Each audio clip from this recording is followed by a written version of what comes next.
I want to take a moment here before the show begins to remember friend and previous show guest, Luca Carabini. He died a couple of weeks ago in the Sierra Nevadas. It is a really big loss for the canyoneering and caving communities and for his family. Not only was he a super charismatic and all-around likable guy, but he gave back to those communities through mentorship, search and rescue, constant explorations of new areas, his back-end programming for RopeWiki, and for being a person who led by example. At his memorial service last week, David Angel led a toast with these words. When tragedies like this occur, a lot of people like to say he died doing what he loved. And I think that's bullshit.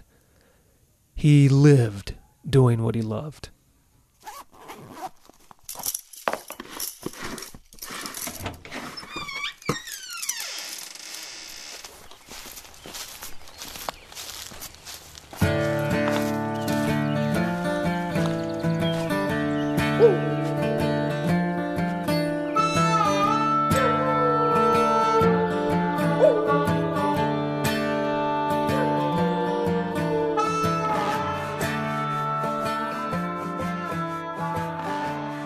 Hey everybody, welcome to episode 55 of the Go Get Outside podcast. This is your host, Jason Milligan. Welcome back. Welcome aboard. On today's show, we will be having a roundtable discussion about caving, or as some of you may call it, spelunking, and we will get into the differences between those two terms very early in the conversation. This was recorded outside a cafe one night at Caltech with accomplished cavers David Angel, Karl Domangue, Jen Hopper, and the person who orchestrated this coming together of masterminds, the great Jerry Nicholsberg.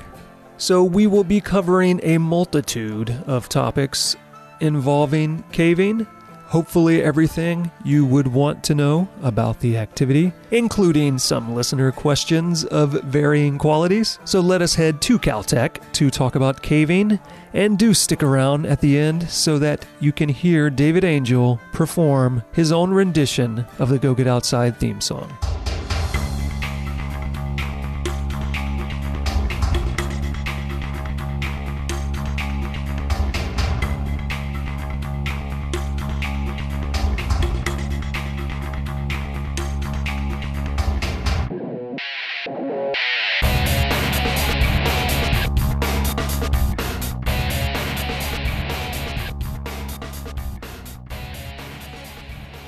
My name is David Angel. I have previously been the chair of Southern California Grotto, the vice chair of the Western region of the National Speleological Society. I'm primarily interested in exploration and rescue and photography in terms of caving. I also like to canyoneer, and I just started picking up paragliding. And you always wear red shirts except for tonight. Oh, I was surprised you didn't have anything to say about that. Keep my mouth shut. My name is Jen Hopper. I am Assistant Director of Recreation at University of California, Riverside. I am one of the managers of the Cave Research Foundation Sequoia Kings Canyon project. I'm on the San Bernardino County Cave and Technical Rescue Team, and I have been vice chair in the past of the Southern California Grotto of the National Speleological Society. My name is Jerry Nicholsberg. I'm a caver. I've been caving for more than a decade. I've been the chair of the Southern California Grotto. I'm also a cave diver, and I do hiking and climbing and scuba diving as well. My name is Karl Domangue. I've been caving for a little bit over 10 years. I've also been a member of the Sierra Madre Search and Rescue Team, and along with that, the Underground Mine Rescue Team. So that sets up everybody's credentials, solid people who know what they're talking about. So we can thank Jerry for getting this group of people together. Thank you, Jerry. Jerry. You're so welcome. Probably the best way to start this out, in case somebody's listening and they are a little bit confused about what we're talking about, I think we should immediately define what exactly caving is in relation to whatever people imagine it is that may not be accurate. And while doing that, explain how it differs from spelunking, if you personally think it differs in any way whatsoever. Who wants to start? Dav pointed a finger at me, so I guess I start. Caving is the activity of going underground in natural caves. There are a variety of kinds of caves: lava caves, marble caves, limestone caves, talus caves. Some are submerged in water, others are dry caves. And cavers explore those caves. Sometimes the caves are well known, sometimes we are going into unknown passages. Cavers, as opposed to what cavers call spelunkers, get training so that they can do this activity safely. There are also speleologists who are cavers who are professional scientists, and they go into caves studying the animal life in caves, the ecology of the cave, and as well geologists who are studying the life and the development of caves. Very well said, dude. A spelunker is probably more of a derogatory term for cavers. It implies that you're unprepared. You don't know how you got there. You probably just brought your iPhone light and, probably is that a what pack it says of beer. in the definition of spelunker? iPhone light, pack of beer? Well, if you look in the dictionary and see the picture of a spelunker, you'll see them holding up their iPhone. In other words, total noob. And what's interesting is that people who aren't cavers think that spelunker is a more technical term. Yeah. But cavers call themselves cavers. Just about every single person that has never heard of caving proudly says spelunker. It's like a word everyone heard at some point, and then they somehow all registered it in their head. I think it was a word that was used by everyone many years ago, and so it was a very respectable way to describe people who went into caves.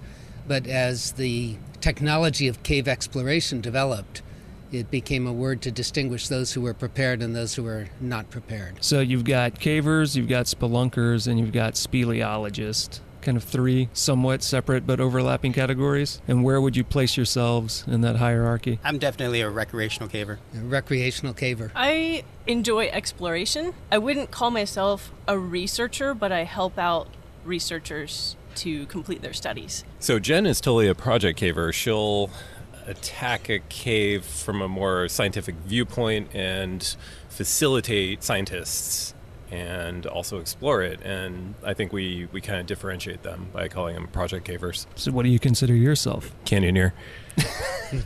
I'm definitely a sport caver. Yeah.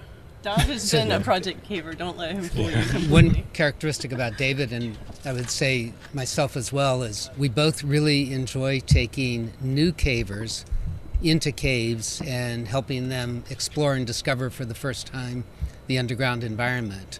And that in itself is enjoyable, as well as just doing sport caving ourselves. Let's talk about that, because there are a lot of activities people can get into where they can basically run to the store, buy some stuff, give it a try without getting hurt. And then there are a lot of activities that if people do that, they might injure themselves or kill themselves. And caving would be one of the latter. A lot of people don't know any cavers, so how do those people go about getting involved in that? So definitely find a mentor. Easy way to find a mentor is to find a local caving club. We call them grottos. So you can go on a website, look for your local grotto, and show up and start making friends. It's going to be a longer process than you might think. A lot of times you're going to walk in, nobody's going to know you. They're going to assume that you're never coming back. So you have to prove them wrong. You have to keep coming back. And then finally, they'll start to recognize you, and they'll be like, oh, this guy, he keeps coming back. We should take him somewhere good. I remember this story like 5 years into being a grotto member, and I'd been the chair of the grotto at that point. Someone took me into a cave, and I asked him, I was just fishing. I was like, when are you taking me to the good one? This gentleman looks at me and says, maybe another 10 years. So So you haven't been there yet. So I'm still waiting for the Rice Brothers to take me somewhere nice, but maybe one day. Yeah, in Southern California Grotto, I found Jerry, and Jerry took me to quite a few of my first caves. It was really awesome to have a mentor that would be, willing to bring all the rope and show you how to rig it and help you get to the point where you can start mentoring new cavers yourself. So I do find it interesting that you said would keep showing up. That would lead me to believe that with this, much like many other things, someone decides, oh, I'm going to give that a try. And more than likely, most people show up once, disappear, never show up again. So is that actually a problem you run into a lot of times? Is it difficult to keep returning members in the grottos? We do see that because one can go canyoneering and kind of work up in terms of skills, but you're going canyoneering every weekend, and that's just not so with caving. What I'd suggest is if somebody is interested, there are show caves that are open to the public, and they have guided tours, but they also have off-trail tours, sometimes called wild cave tours, and you can get a little bit of that cave experience and see if it's something that you want to invest time in. So it kind of goes back to engagement. The Grotto has a responsibility to engage new members, but then the new members have a responsibility to encourage engagement. If one side is failing, then the other is going to. What Jerry mentioned about the canyoneering in Los Angeles, where we are right now, there are local mountains, and you can run up into them and do a canyon in the evening. Super easy. You could do it any night of the week. So Los Angeles is relatively cave poor, so to speak. We have to drive hours and hours and hours to get to the closest good cave. It makes the barrier to entry, especially in cave poor areas, pretty hard for a new member. Like, they'll really have to, keep throwing things against the wall and getting your vertical practice outside of a cave. In parts of the country where they go caving after work, engagement is going to be a little easier because you're going to be able to say, I can take these new guys caving on a Wednesday. I don't have to devote my entire weekend to going back to a cave that I've been to 4 times and I'm kind of bored of. The other thing to remember is that a lot of times new cavers, they've never been in a cave, so they don't know how they're going to react once they get inside a cave. I've seen a number of people, yourself included, Jason, who are very outdoorsy, loves doing rock climbing and canyoneering, but once they get in the hole, they piss their pants. Not to say that's ever happened to you. Not in a cave. Usually purposely in a wetsuit, but that's a different conversation. A lot of the caves require vertical entry, so you need to have those vertical skills. Dov and Jerry have been really instrumental in teaching new folks who come to the Southern California Grotto of the National Speleological Society how to get onto rope and climb up and down using borrowed gear that the grotto has for loan. So you can test it out and get the skills, try out different kinds of gear, and see which kind you might want to buy. One thing is that, it sounds like we as cavers put up barriers, but it's not an initiation. Rather, when we go into caves with other cavers, we want it to be safe. And though accidents do happen, it's not a sport without risk. If they do, it becomes much more problematic than if you're in a canyon or on a hike or on a mountain. And so the 3 people sitting around me have been involved in cave rescue. Maybe they want to talk about the difference of getting someone injured with something relatively minor like a broken arm out of a cave relative to other activities. Yeah, let's talk about that. I agree with Jerry that there is this thought that cavers hide their caves. They don't want to share them with other people. They want to keep people out of them, and that there is this huge barrier to entry, and you have to be brought into this secret club. Some of that maybe is a fair assessment, but like Jerry was just saying, a lot of that is because of a number of very good reasons. So let's discuss what those reasons are, and then also exactly what he said, which is how difficult it is to extract a person if something goes wrong, because a helicopter can't fly in to a cave and get you out. And you cannot call 911. I've been on the San Bernardino County Cave and Technical Rescue team for 10 years, and I got into that by meeting somebody that was on the team that was very much into canyoneering, same as I was at the time. And I wanted to learn more about rescue and caving and canyoneering, and so I wanted to learn how it was that you safely moved through a cave with a group of people, and if something did go wrong, how you would get them out of that situation. The San Bernardino County team was formed in 1988 to be the primary team that would serve cave rescue in Mitchell Caverns State Park, which has a cave called Cave of the Winding Stair. It's about 300 feet deep. Over time, we've had cave rescues in other caves around Southern California as well. We're the only cave rescue team that's fully dedicated to cave rescue in the state of California. One of the problems with cave rescue is that you have tight spaces, it's cold, it's dark. Most of the caves that you'll go in, you'll eventually get hypothermia. So trying to get somebody with an injury out of a tight space that's dark and wet with hypothermia as an additional risk is one of the scariest things I can think of about caving. We've had somebody in a cave slip and fall on just a simple climb and have an ankle injury, luckily relatively close to the entrance. So we had to figure out how to build an anchor and hook him up to an anchor and help him climb up with a belay to the top of the climb with his ankle protected. So it's a series of protecting the injury, making sure that the person is not going to get more hypothermic, and getting them out of the cave as quickly as possible. Depending on the injury, small party rescue is often the way to go. So you don't want to necessarily leave the person in the cave and run and get help unless you don't think you can do anything on your own as a team. Yeah, just to add, it's extremely difficult to actually get to the person that you're trying to rescue. They may be blocking the ingress. There's probably only one way to get to them. And so you're not going to be able to bring a lot of bodies in there. You're not going to be able to move around the person. You basically have one angle to work with in a lot of instances. And so that's what makes it really difficult. Quite frankly, it's a lot easier when the person is unconscious, because then you can maneuver their body in a number of different ways. And hopefully by the time they reach consciousness, they'll be out of the cave in pain, but at least they'll be out. Unfortunately, in my experience, underground mine rescue member, a lot of our operations are body recoveries. That is, people that have already died underground, and what we're there is to bring the family closure and bring the person out. So there's this perception that cavers are adding a barrier to entry by not telling people where the cave is. We're keeping them secret. We don't want anybody to go in there. And it's not that. It's that we want you to be safe and act in a safe enough manner that you're not going to make one of these rescues happen. And then also other concerns like conservation. I think everybody's had that experience of walking into what was this really beautiful cave, and it's just trashed. Fire pits on the ground, and they've broken off all the formations, and there's graffiti on the walls and the ceiling and the ground. And what creatures may have lived there long fled because of the constant parties. That's another reason that cavers are relatively, they play their cards close to their chest as far as caves are concerned, especially the nice ones, because honestly we are trying to protect these caves for the next generation and the one after that. Having been a recreational caver for long enough, even I've noticed the impact that even my parties have had in caves. It's funny because you break a formation at some point, right? You're walking along and it comes out of nowhere, and you break this little tiny piece of formation off a cave, and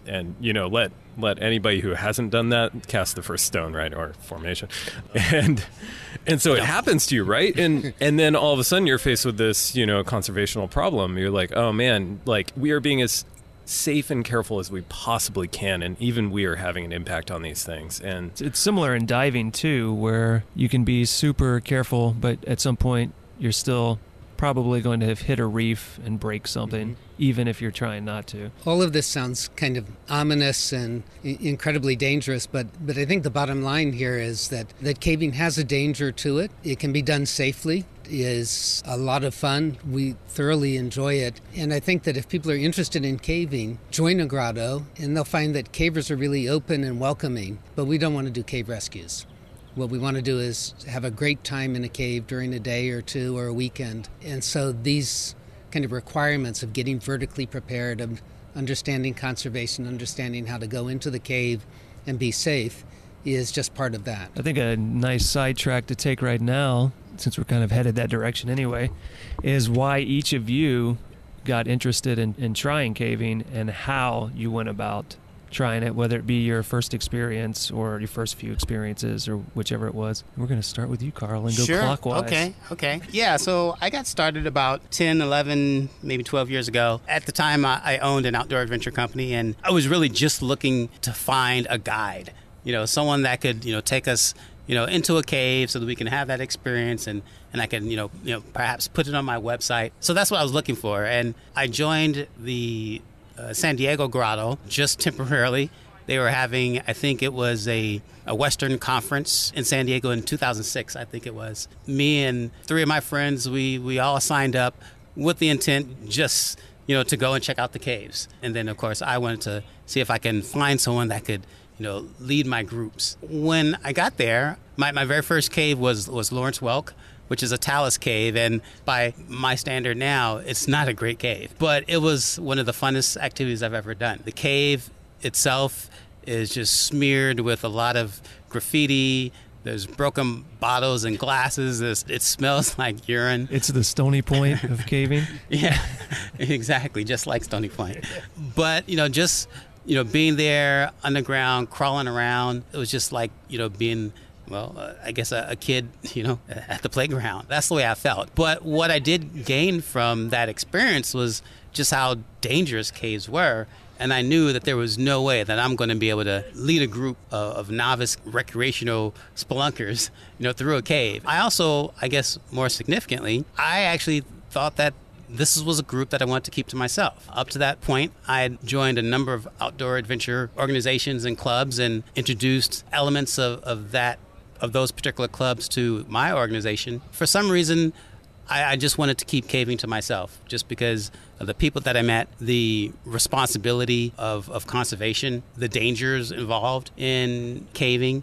I thought that it required much more than I was capable of giving to my members and my organization at the time. But that's how I got started. So I grew up in Virginia, though I didn't do real wild caving while I was in Virginia. In the Shenandoah Valley, there are a lot of caves, privately owned caves, and you could pay money and go on a wild cave tour. Always really enjoyed that, and everywhere I went, I would kind of seek that out. One day I was in Colorado, and I did a wild cave tour in Cave of the Winds. So this would be about 12, 13 years ago, maybe 14 years ago. The guy who was taking us on this tour, we had candles, went through some interesting squeezes, which I thought was fun, but he kept talking about this grotto. And at the end of it, I said, "What's a grotto?" He said, "These caving clubs, they're all over the place, and they'll teach you how to cave safely, and you can go into caves that are not ones like this, but real wild caves." And that led me to the Southern California Grotto, and that's how I got into doing caving more seriously. I had been doing commercial cave tours probably for about 25 years, which I started about 25 years ago. I had been to Carlsbad Caverns, and I had been to Crystal Cave in Sequoia National Park, and I wanted a little bit more than that. I wanted the exploration factor. I was a climber at the time, so this was probably 2004, 2005, and I was doing big wall climbs in Zion with a colleague of mine. He was running an outdoor program, an outdoor recreation program in Texas, and I was running an outdoor recreation program for a university in California. Once he saw that I had the skills to do some pretty serious technical rope stuff, he invited me out to the Guadalupe Mountains, the Guads, near Carlsbad, and we went and did Sentinel Cave as my first technical cave, which is not one that most people probably start with. We took there were it's two downhill of us. from there. Yeah, right. There were two of us. We took 600 feet of rope and we ran out. It was a long, hot hike through the Lechuguilla to get to the cave. Multiple rappels down through the cave. There was a horizontal bolted traverse that we had to do to get to one of the drops. And then near the bottom of the cave, we had to tie two of our ropes together, and I had to figure out how to do a knot pass in the dark in my first technical cave. And I lived through that, so that was good. And I drew the line at doing some free soloing of the back part of the cave. I let him do that part. But I was hooked, climbing out. I was fit. I was strong for ascending and things like that from my big wall climbing experience. And I just loved it, and I wanted to do more. So that's when I came back to, when I got back to California. I joined the Southern California Grotto chapter of the National Speleological Society and just got involved with some of the cavers in our local grotto and started doing trips with them, and here I am still involved with them. I got my start caving by exploring local gold mines in Los Angeles. We were hiking up to the gold mines and exploring them with little or no safety margin at first, and slowly we added helmets and more headlamps and less hatchets and shovels. A friend of mine said, "Hey, this guy who knows a lot about mines is involved in the grotto." So we went to the grotto to more or less explore more abandoned mines, but that got me some vertical training, and then I was like, well, hey, why not try exploring these caves? And it was all it took. for me to get totally enthused about caves. Caves can have a very technical nature, so they can be simple walks and crawls down to rope work and tight squeezes and sumps and various other things. So let's talk about the challenges and the difficulties that exist in caving that may exist in some other sports and some that are just endemic specifically to caving itself. I just got back from Lilburn Cave, which is a cave in the Sequoia Kings Canyon area. We spent several days caving there. The average temperature of the cave is about 42. So no matter how many layers you wear, you're going to sweat when you're moving and you're going to get cold when you stop. So that's one of the challenges that you don't see as much in many other sports. Maybe certain kinds of mountaineering, but then you don't have the dark and the water that you have to crawl through in the tight spaces and pulling your pack along behind you or pushing it in front of you like you do in a lot of caves. So that's one of the things I would say is different than other sports. Yeah, sometimes your clothing layer is mud. So a lot of the things I really enjoy about caving are the more dangerous parts. You'll have climbs in caves, and there are people who specialize in doing climbs in caves just like that. Like, the only way to explore any more of this cave is to climb up 100 feet right here and, aid it or climb it as best as you can. Also, we like to say don't step on the black. So you'll be stemming along this canyon passage for lack of a better description, and you'll have 40 feet of exposure below you with 1 foot on either wall. So that's a lot of fun and can be really kind of exciting as a novice caver. The black is the chasm below you. Right, the darkness, right? Don't step on the darkness is what you mean? Don't step on the darkness. So in addition to doing dry caving, I'm also a cave diver. So the first thing about cave diving is don't do it. But if you're going to do it, one of the unique things is that you're in a cave, but you're totally dependent on life support. So you have to be prepared if there's any problem, and problems do occur, to solve that problem then and there underwater, because you can't just come to the surface. You may be hours away from getting out of the cave, and so you'll have to solve that problem. And that's why in cave diving, it's critically important that you are not only trained, but you practice and you think through all of those dangers. It's a beautiful sport, but it has its own dangers. Base jumping is one of the most dangerous things you can do, but I've heard cave diving referred to as the most dangerous activity. It's dumb. It's a boneheaded idea. I don't know why anyone would do that. Well, Carl, we should go cave diving. It's all about margins, right? And the more extreme sports have less margin for error. So right. So there are two outcomes to a cave dive: successful and somebody else is coming to get you. There's bent, right? There's that, yes, but that depends on the depth of the cave. But so why do it? Some of the most beautiful places that I've been to on Earth, and I've been to some really beautiful places, have been underwater. In the cenotes, in the Yucatan, been in rooms in caves that were just absolutely amazing, and pretty hard to hold a candle to that anywhere else. But David is right, the margins are small, so you've got to do a lot of risk mitigation in order to do it safely. So that kind of brings up water and air in terms of dry caving as well. You have this water problem potentially in caves where there's a river running through the cave and all of a sudden you have a flash flood come through there, you're in a whole heap of trouble. You can be exploring a cave where you're floating through the water in a passage and the ceiling is where your nose is. And so you're kind of cruising along, and if your buddy makes the water level rise just a little bit, you could be in big trouble. So you kind of approach these things slowly. You get more and more comfortable with it. You practice it. You try not to make any fatal mistakes. For instance, if you were to dive a sump, so say you're in a passage with lots of water and you dive down under the ceiling up to the other side, that sump might not have air on the other side. It might have some combination of atmosphere that's higher in CO2 that's going to kill you immediately. So you need to worry about bad air as well as the water problem. I'm going to take it back to a slightly more positive note. Doom and gloom. I think one of the cool things about caving is you can stand somewhere on or in the earth that no one else has ever seen. And there are not very many places like that anymore.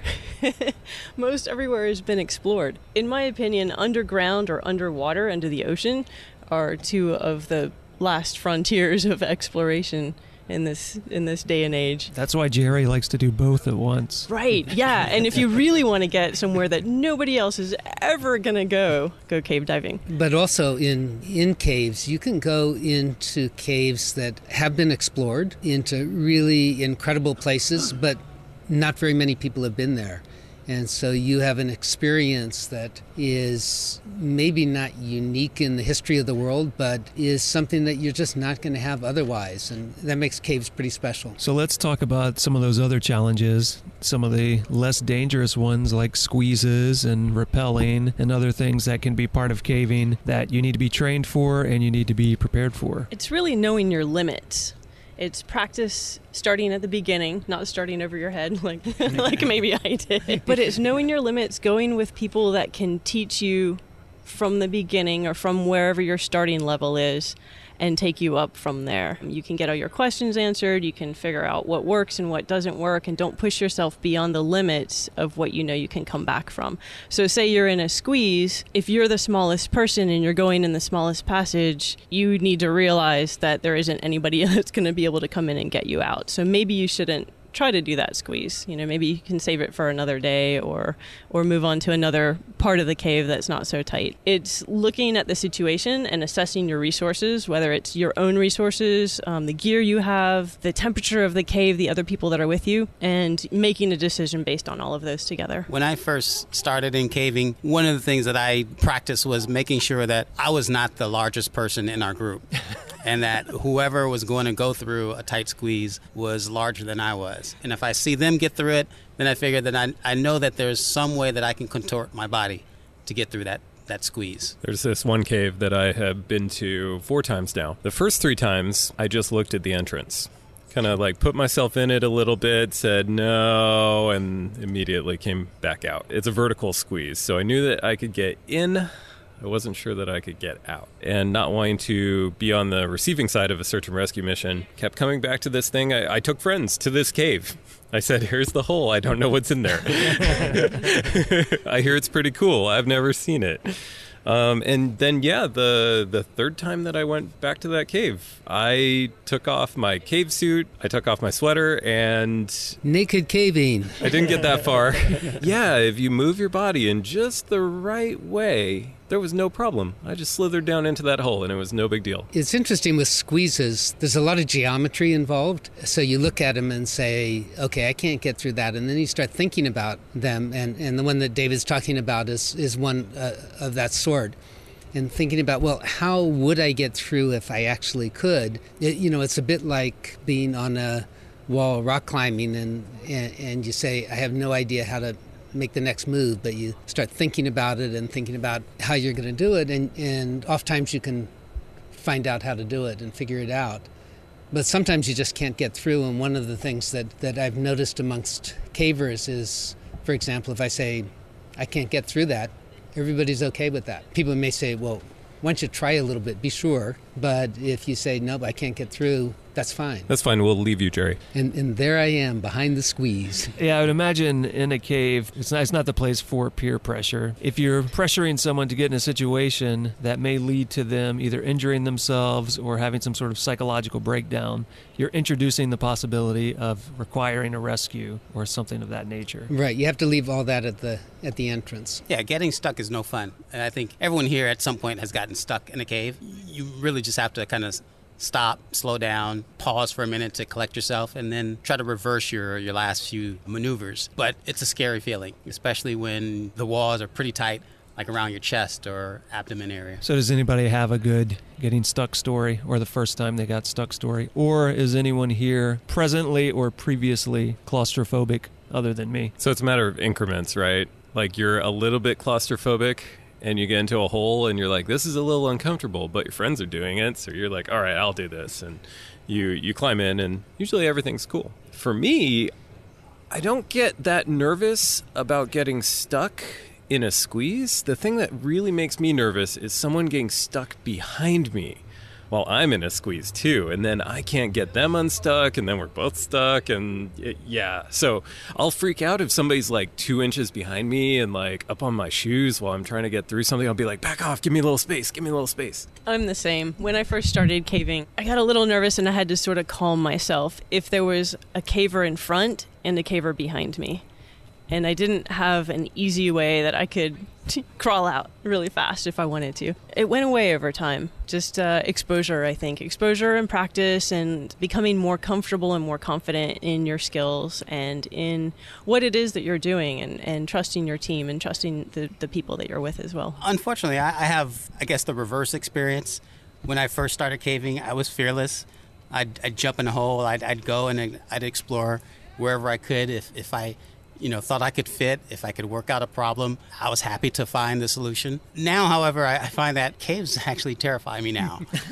I have some lung issues. Now when I go into caves, I'm very conscious of the dusty air that I'm breathing. When I go through a tight squeeze, I'm very conscious of how close the walls are to my face.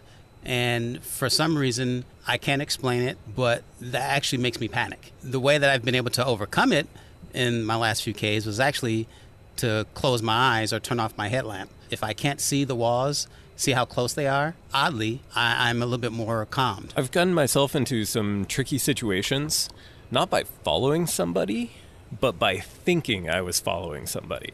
And you'll be in this situation where you're like, they went through there? It's like a Coke bottle. Like, all right, let's do this. And you get about halfway into it and you're like hopelessly stuck, and there's like really sharp stuff and you can't back out, and you realize they didn't go this way. Why am I going this way? And then how did you get out of it? He's still there right now.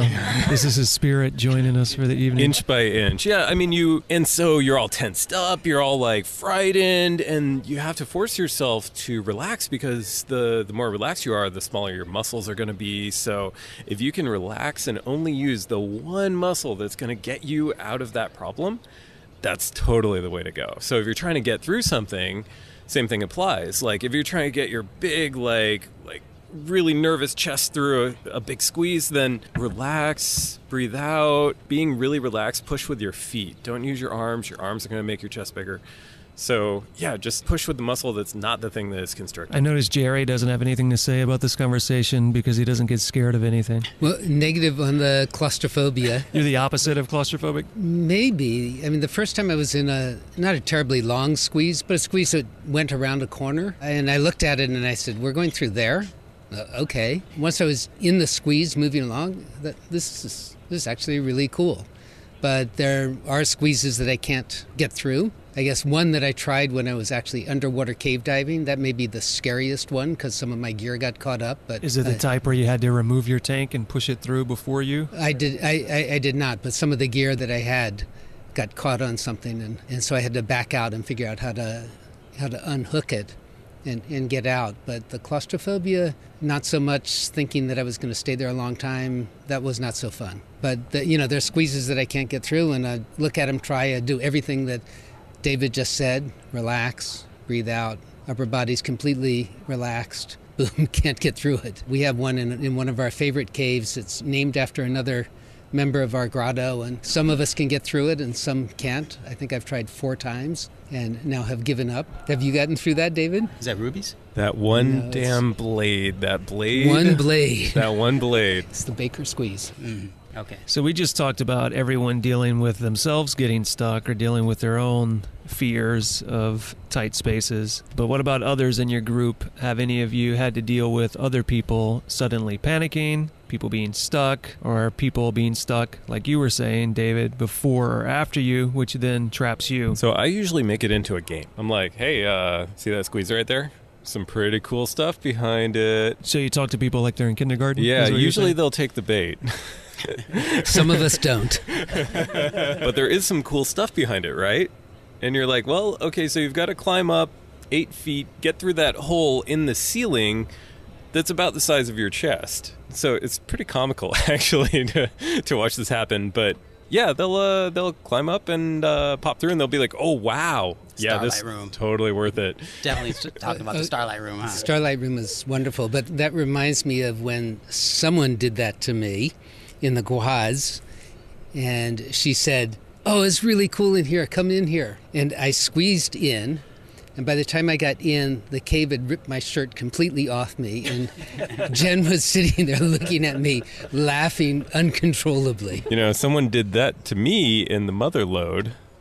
Thanks, Jen. Wow. Sometimes I forget how small I am, I guess. Apparently, Jen likes to get men naked in caves. Apparently. That's what we're learning right now. You don't have a Jen getting you naked in a cave story, Carl? I have not You feel had left that out? experience, no. But have any of you had that experience where you have a person, because you've got to kind of vet these people before, and you don't really know how they're going to react until they're there. And I know especially, for instance, you, Carl, you've brought people through caves who this is their first experience ever. Have you run into that situation before, and how'd you deal with it? People do get stuck, but it's usually momentary. If I'm leading people through a cave, then I can forewarn them and tell them, hey, here comes a tight squeeze. Here's how you want to attack it.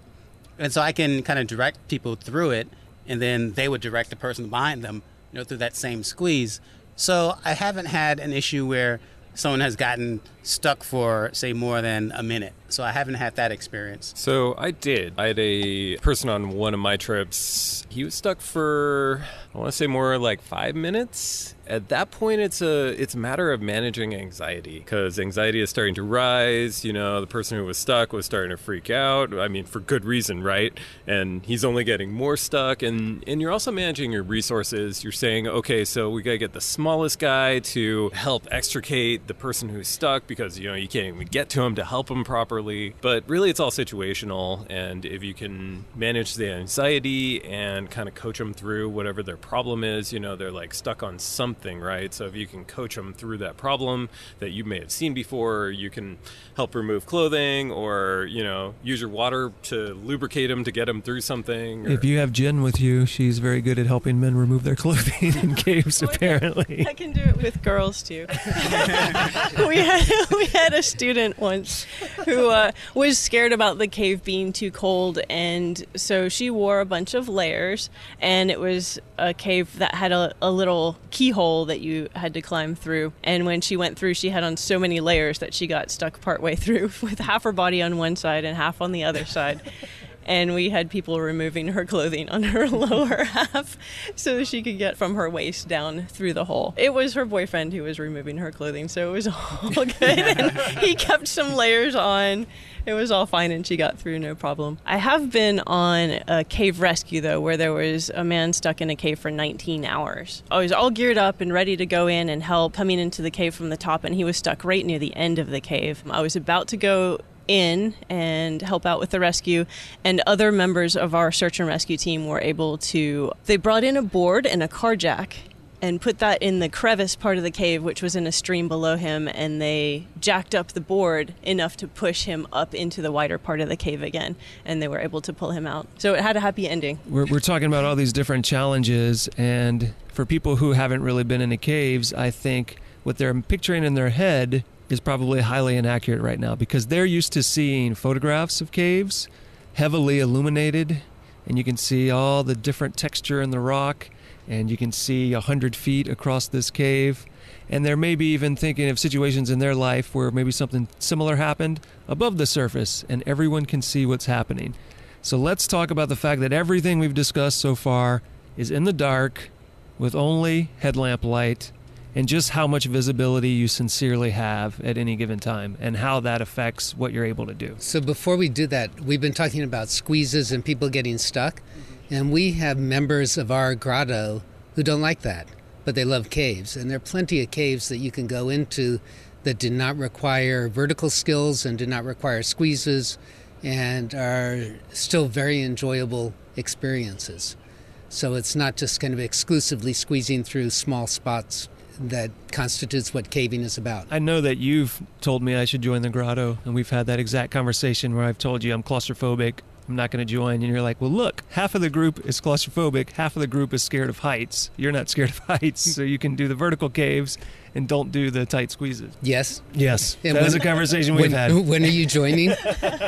We'll see. So who wants to talk about the dark? Kind of like driving along a canyon road in the dark with your headlights on. You just see what's in front of you, and, the road coming up ahead, sometimes you see a little more, especially if the cliffs are white. Like, you see a lot.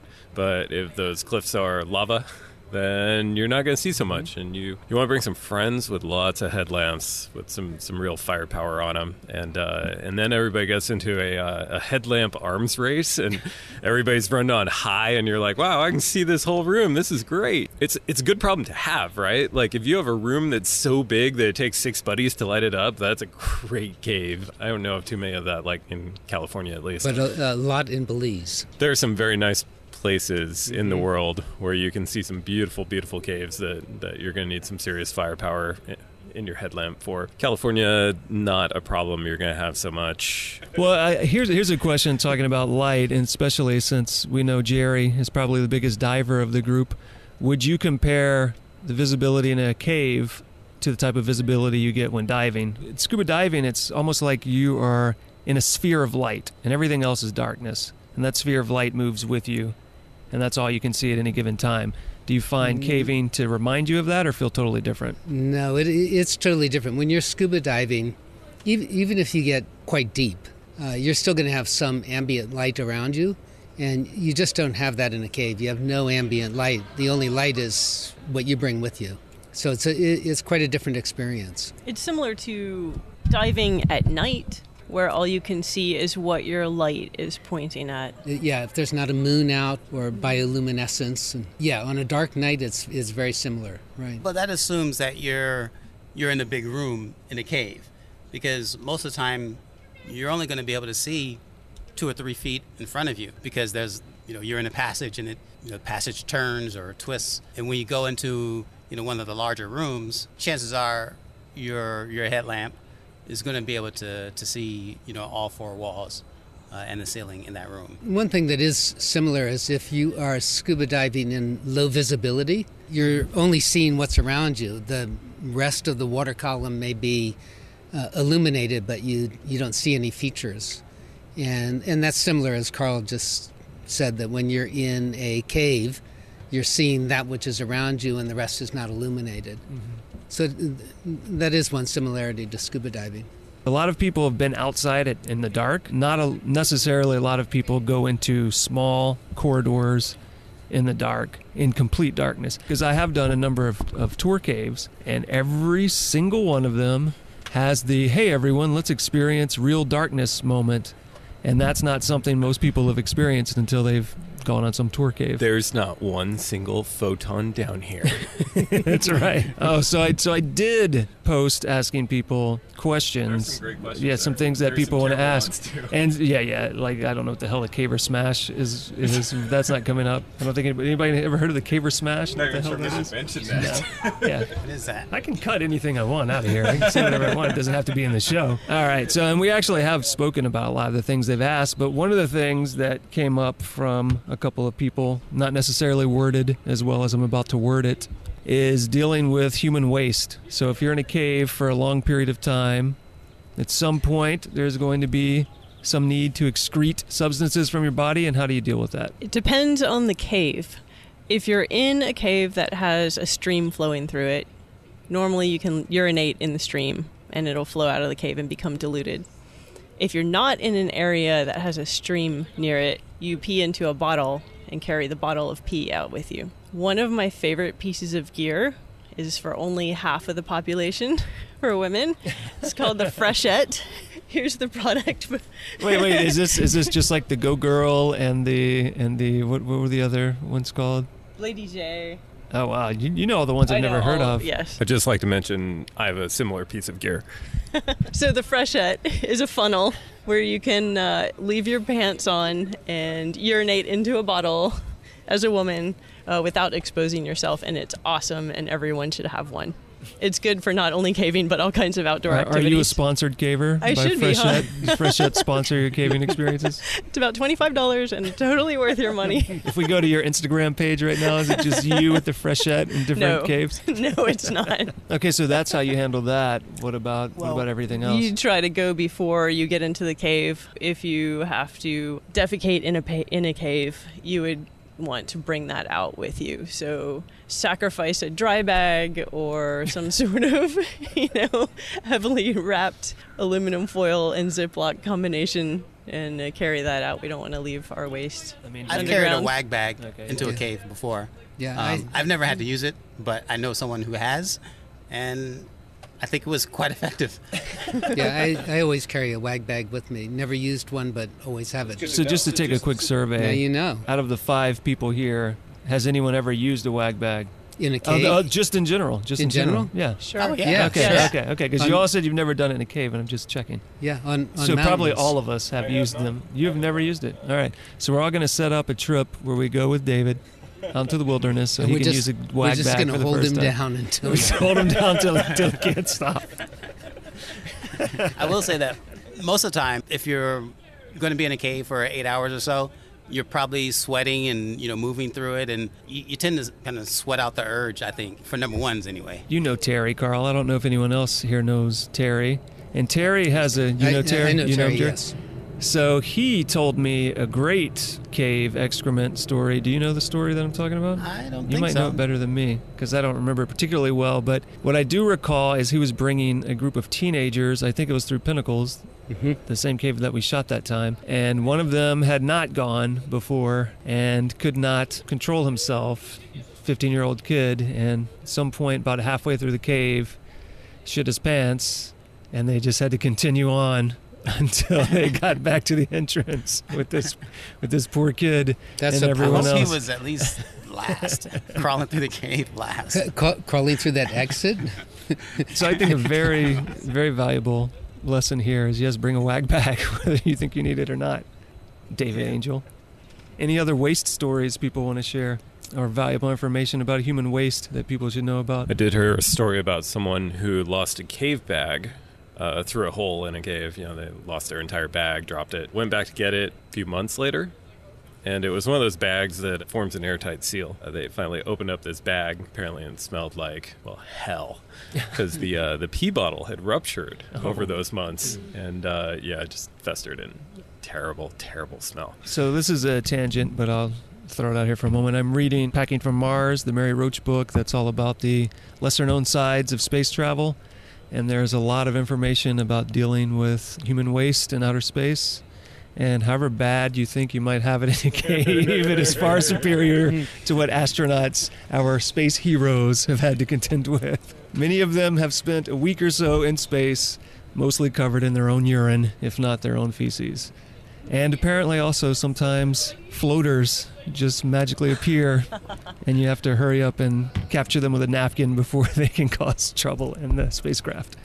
So just keep that in mind next time you're crapping into a bag or thinking you have it bad because you're pissing into a bottle. It would be worse on an expedition where you're underground for several weeks and then you have to deal with it in other ways than just carrying it all out with you.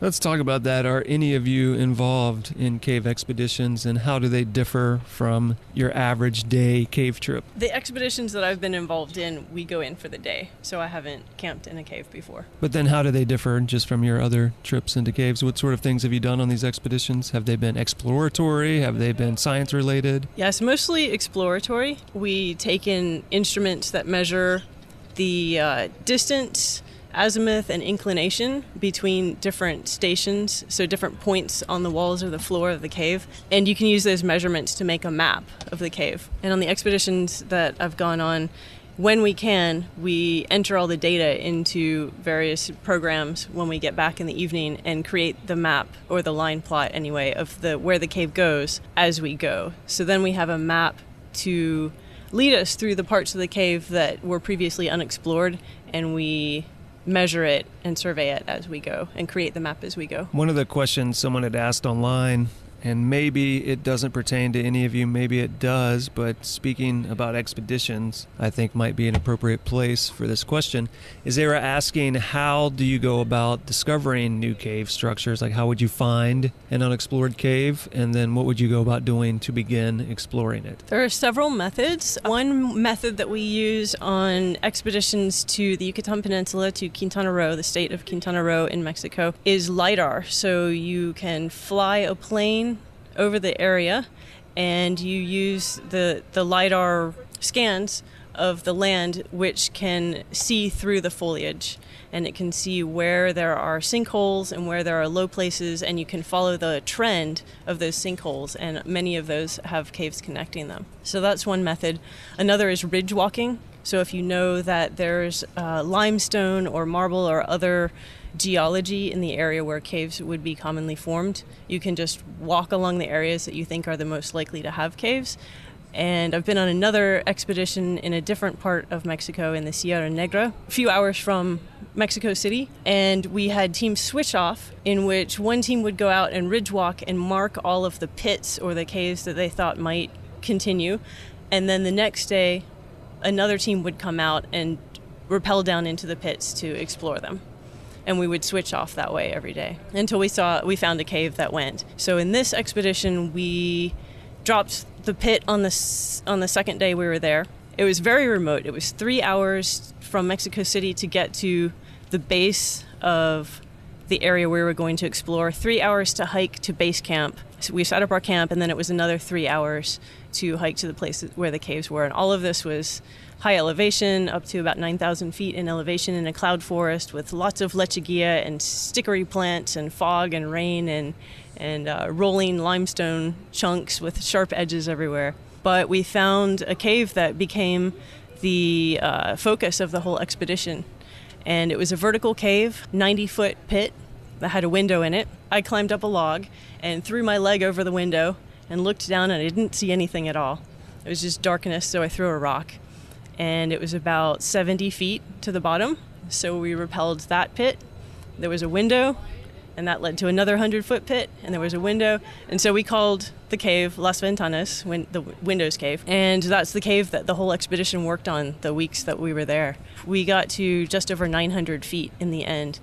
The most challenging part was all of the uphill hiking at high elevation, the weather with the cloud forest. I ended up getting hypothermia several times, bushwhacking through the forest, chopping our way through with machetes to build our own trail, which was easy to get lost on it in the dark when you're coming down at the end of the day, and bivouacking at the cave entrance. We had to use a puddle inside a cave where we had to crawl through a bunch of black flies to get to the puddle and scoop our water and then boil it. And then carrying all the bolts and the drills and the ropes and everything up there to do this 900-foot, vertical series of pits. That's project caving cool. Right there. Mm-hmm. It was a great trip. It was very difficult. I trained for 3 or 4 months beforehand, and I was glad I did, because I was the weakest person on the team. I assume for something like that, where you have drop after drop, you're going to need to leave a rope rigged yes. for each of those drops. But before you get there, you're not really sure how many drops to anticipate.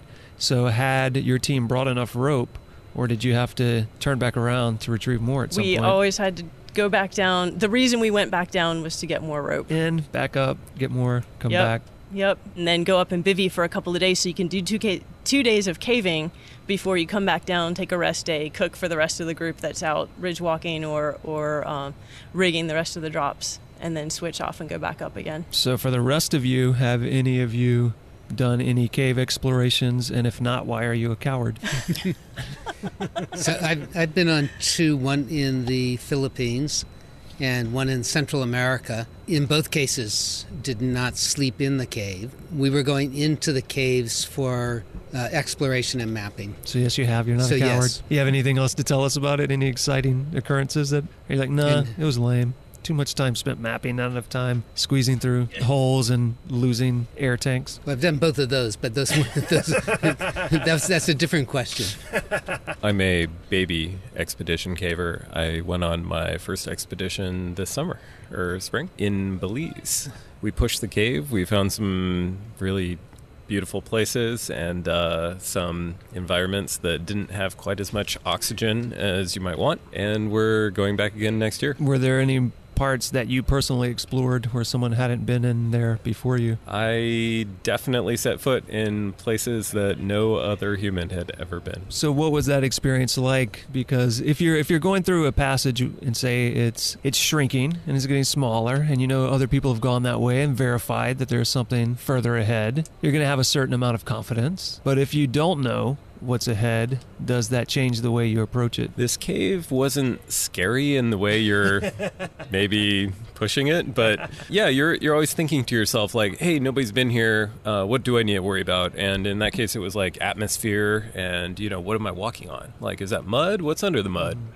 But yeah, in general, felt relatively safe. Okay. But it depends. The reason I ask that is whenever you go into tour caves or whatever, they'll always point out some passageway that just continues to become smaller and smaller, and they'll say, oh, this person came down at 14 when they discovered the cave and no one else had found it, and crawled back there with a candle and some matches until they found where they could no longer crawl any further. That's why I asked that question, wondering if any of you have had that experience where you have to squeeze through something and you don't know that you'll be able to pop out anywhere else. Yeah, so I did that in Belize. It was a cave that had been very well mapped, and in fact it was a tourist cave. But the group that I was with was the group that a decade before had mapped the cave, so we had free run of the cave.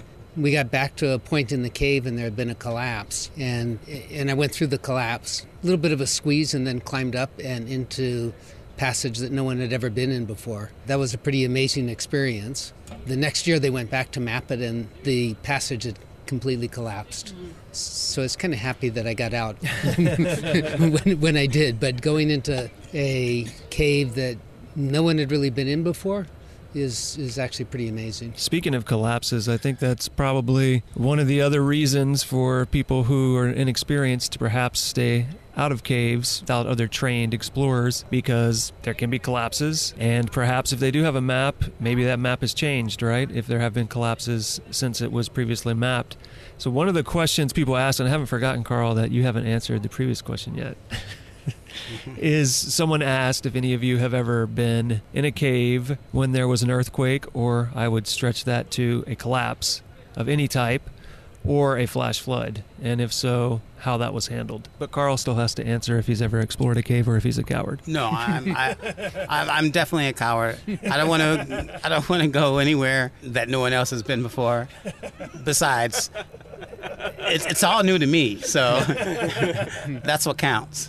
Getting to your question regarding caving while there's an earthquake, I actually don't think that there's that much risk, because a cave has been there for many, many hundreds of thousands of years, and they're still there. They're anchored, to a point, I would think. Where I would be concerned is in a man-made mine shaft. Those do collapse. Maybe other folks have other experiences. Having never been underground during an earthquake, I think I'd be similarly worried.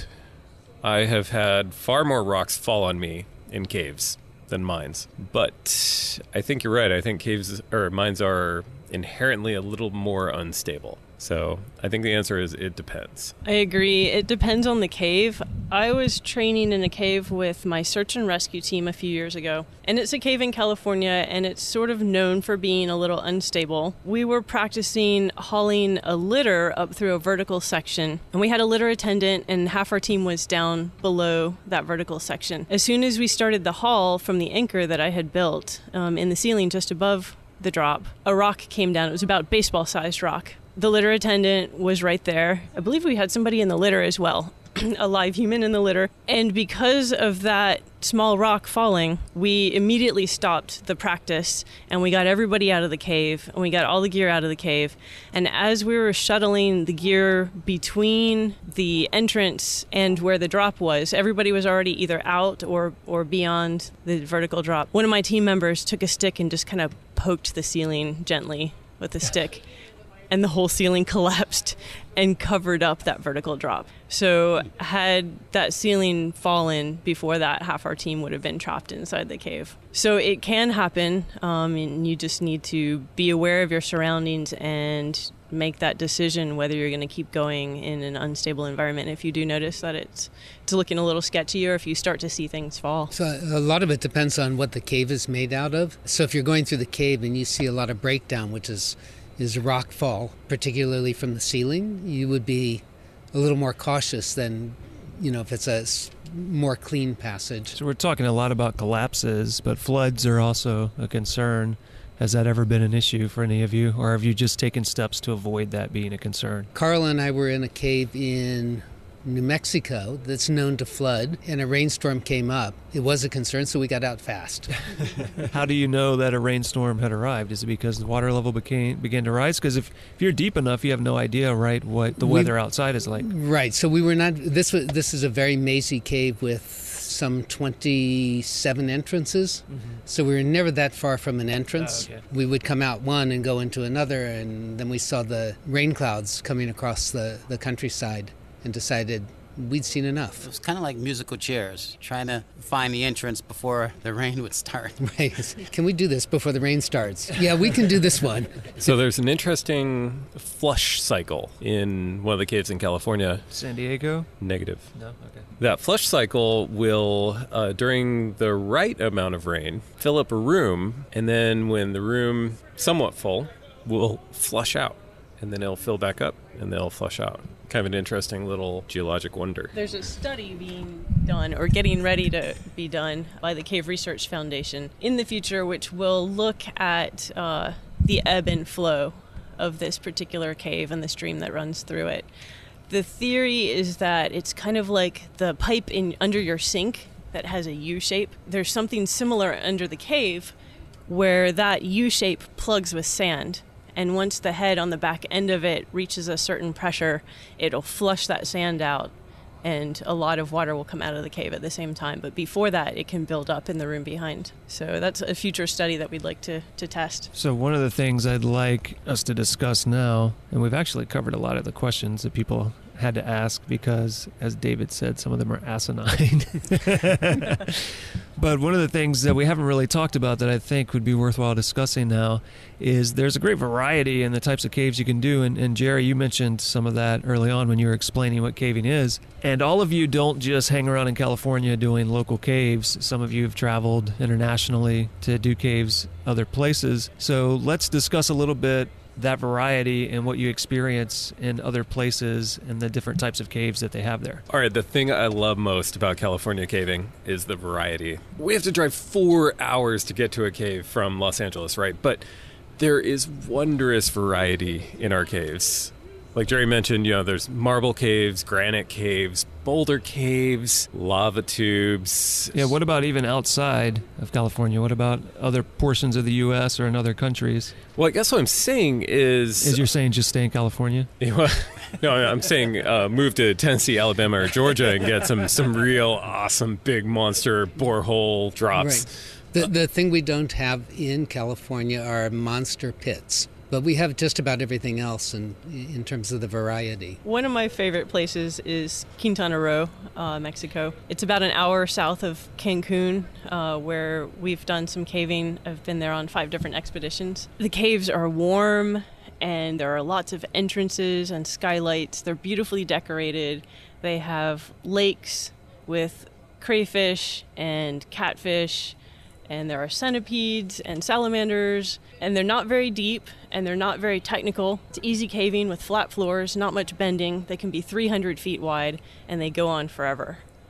And it's one of my favorite places to go. Yeah, the one thing that we haven't mentioned about California caving is we also have sea caves. And sea caves, some of them you can explore just by walking into them at low tide. And others you dive into, and the sea caves here are really quite beautiful. As far as international, I went to the Philippines caving. Caves there are really beautiful and long and highly decorated limestone caves, at least the ones that I explored. You also were mentioning cenotes in the Yucatan earlier. That's got to be a different experience than the sea caves here in California. Right. The caves that I dove in the Yucatan are cenotes. They're underground rivers, so they're not sea caves. Right, and they're freshwater, correct? Some of them are freshwater. Some of them are a combination of freshwater and saltwater. or brackish water, and there's a line between the two because the waters have different weights. And as you go through that line, it's called a halocline, and it's kind of like visually swimming through Vaseline. It gives you this really strange optical feeling as you go through it. And some of the caves there, you can go up and down through the fresh water to salt water, back and forth as you go through the cave. As Jen said, the caves in the Yucatan are relatively shallow. The water is warm, and they're really quite beautiful. All right, so now we're going to get to a question that falls in that asinine category, but I'm going to ask it anyway. So this is Carl's question. So this question was, we'll see if anyone has an answer for this. If you find treasure in a cave, who has the rights to it? So one of my favorite caves is the Lost Soldiers Cave. The story goes that a soldier in like 1910 or so fell down a hole and got lost and injured in this cave, and spent the next few days crawling around, and he got to the point where he was gonna just commit suicide. So he took out his gun, puts it to his forehead, and then he decides, no, screw this, and he throws the gun deeper into the cave. And it's a good thing for that, because a few days later, his troop finds him, and they rescue him. I guess one of the mysteries of the Lost Soldier Cave is what happened to the gun. And so every time I go into that cave, I'm always, I know I'm not going to find anything, but I'm always looking for that doggone gun. That usually means that, I'm sticking my hand, in different holes in the or cracks in the floor. I don't know why I brought this up, but no, there are no treasures in caves. The treasures are the views you see and the experiences you have. You should not bring anything out of the cave. Everything should stay in the cave. So it belongs to the cave. It belongs to the cave. But if you find that gun... You mean there's no ancient pirate treasure just waiting to be discovered in caves and claimed by the U.S. government? I guess not. All right, so I think we're going to get pretty close to wrapping this up, because we've gone through all the basic things we should talk about, and we've gone through even some of the asinine questions that Dav was probably hoping I wasn't going to ask. One of the ways I think we could go ahead and start heading towards wrapping it up is, I don't want to ask that goofy question like, what's your favorite kind of cave? But if there is a type of cave that stands out to you as kind of superlative or more interesting than other varieties of caves that you go into, like if you had your option right now and we could go to any cave, teleport there right now and explore it, what sort of cave or particular cave would you choose, and why? I don't think I have a favorite type of cave. What I do like are the formations, and one of the formations in particular that I always look for are helictites. They're the small, straw-like, antler-like formations. They appear to have grown in zero gravity because they turn and twist, and they angle in odd directions, and there's something about them. They're one of the mysteries of science. I mean, it's like, how do bumblebees fly, and why do men have nipples? I mean, it's like science has not been able to answer why they formed or how they formed. And so whenever I see them, I get really excited about it, and I'm always going to snap a lot of pictures about them. So there's not a particular type of cave for me, or any one that I imagine I would love to go see, but if I can go into any cave and see some helictites, then I'm happy. Right now, Dav is going to tell you how the bumblebee flies, why men have nipples, and how those form. It's a mystery of science. I went in this cave once, and it was about 30 feet long, full of water. It was a warm spring. You actually entered the cave by passing under a waterfall. That happened. Yeah, you're kind of sucking the ceiling for air in places, but you get back to the back and there's all these drips coming from the ceiling, and it's just one of the most beautiful places I've ever been, and so awesome and relaxing and fun, and it was only 30 feet long. One of my favorite caves as well. And mine. Wow, so that's 3 out of 4 right here. How come no one's ever taken me there? Every time they've invited you, you've been looking for that damn gun. One other thing I remember about that cave is the people, and just being back in the cave and having a beer and hanging out and laughing and talking. And you take your helmet and just put it underwater, and it illuminates the entire grotto. It's pretty incredible. Don't drink in caves. unless it's a 30-foot cave. So I think just the relationships that you form and the friendships that you can grow on these trips and expeditions, whether it's a 30-foot cave with a beer in your hand or whether, it's a 900-foot cave that nobody's ever been in before that just keeps on going vertical. It's really about the people and about seeing everybody who's really passionate about this activity that you all love and kind of sharing that. You're just going to give a thumbs up to her answer? I'm giving a thumbs up to that answer, yeah. All right, so one of the last things I'd like us to do is share any places online or elsewhere that people can go to get more information, learn how to find their local grotto, or research caving in general. National Speleological Society, Cave Research Foundation, Caves.org. SBSAR.org is the San Bernardino County Search and Rescue if you want to learn more about search and rescue. A lot of national parks that have caves will have a lot of information on their websites about the local caves in that area as well. So here's the final one, which is a very open-ended question, which is take this opportunity to cover either something we haven't spoken about at all that you'd like to share with people, or if there's a final thought that you'd like to leave people with. Go, Daff. If you want to get into caving, buy the vertical gear and practice. The vertical gear is relatively cheap. Even if you bought the best kit for caving, all the pads, the cave suit, the helmet, the light, the harness, the vertical gear, you're only looking at $1,000. And that's for all the best stuff totally kitted out. And, chances are you're going to pick that stuff up slowly over time, researching meticulously every piece. Spend the money, it's not that much, and then you'll look like you actually mean it. That's an important thing when people are looking at you and thinking oh, he bought the right light and he bought the right helmet. He's not wearing a bike helmet with the cheapest headlamp you can buy at Walmart. What you wear into a cave says a lot about how serious you are. And if you want people to take you seriously and take you to the good stuff, it's a very strong way to put your best foot forward.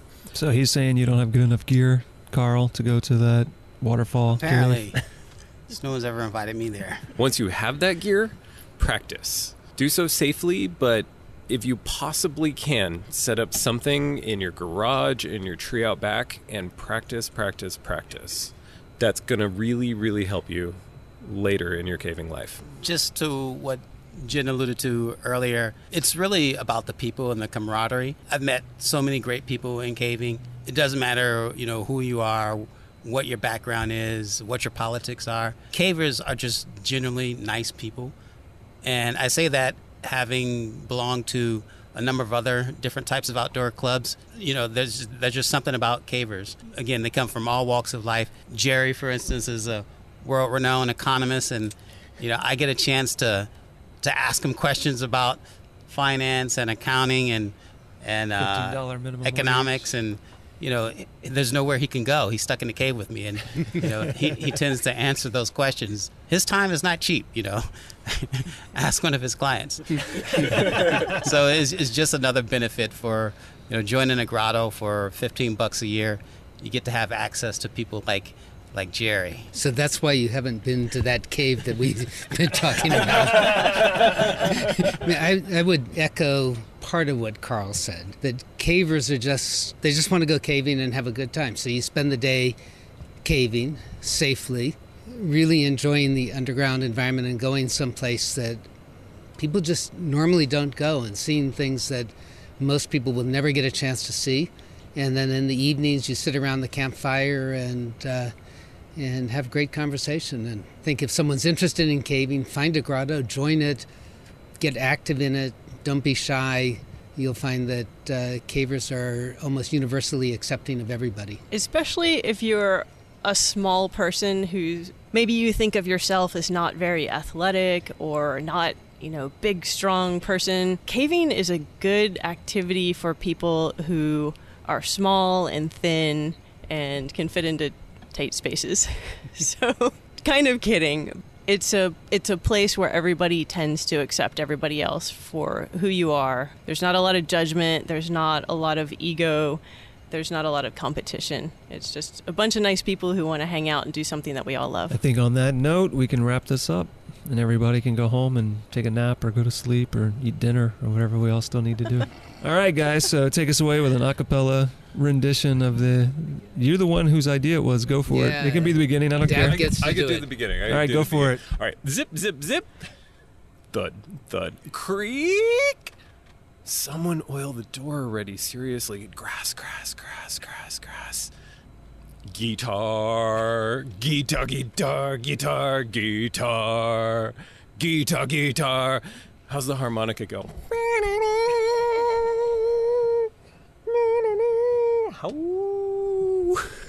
All right, that's all I got. I think that's all we need to hear. All right, thanks everybody except for Dav.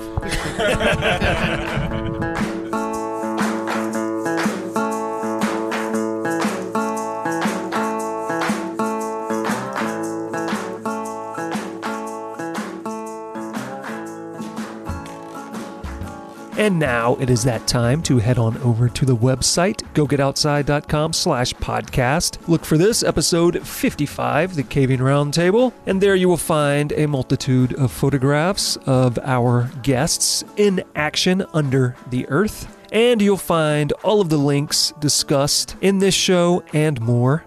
And if we didn't quite cover everything you wanted to know about caving, then go ahead and get in touch with us. Go at butcherbirdstudios.com or give us a call, 818-925-0106. And while you're there, head on over to iTunes, Stitcher, Google Play, wherever you consume podcasts. Make sure you subscribe to this show, and please rate the show, review the show, and share it with someone who wants to know more about caving. Usually this is the part where I say, next time on the show. But instead I will be telling you that we will be taking a small break. I have been struggling to keep this show going on top of all of my other responsibilities this year. And so I'm going to take a break for a bit, come back in October with new fresh episodes. So there will not be a new episode of the podcast September 1st, but that day will be the 2-year anniversary of the launch of this show. So maybe that will be a great day to catch up on past episodes. In the meantime, I will get back to work and see all of you in October. See you then.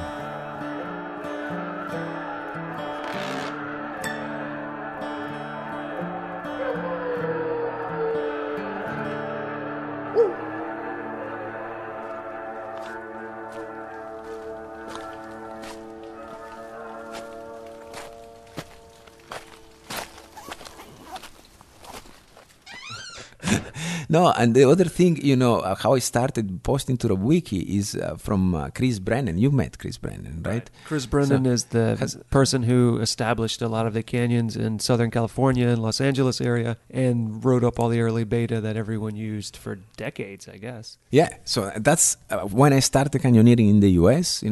When I Googled up canyoneering after my ex-wife left, Chris Brennan website showed up, and I saw all this information, and this is great. And I joined, a trip that Randy Poor organized and Chris Brennan organized to Eton. It wasn't that good, honestly, because it was November and Eton was not flowing, but it was a great canyon. I was super grateful that they organized a trip bringing complete strangers. But then I found this guy that publishes all his adventures, and he publishes them so that others can follow in his footsteps on their own. And I thought, when I grow up, I want to be like him, because I want to inspire others to become what they want to become without having to kiss anybody's asses.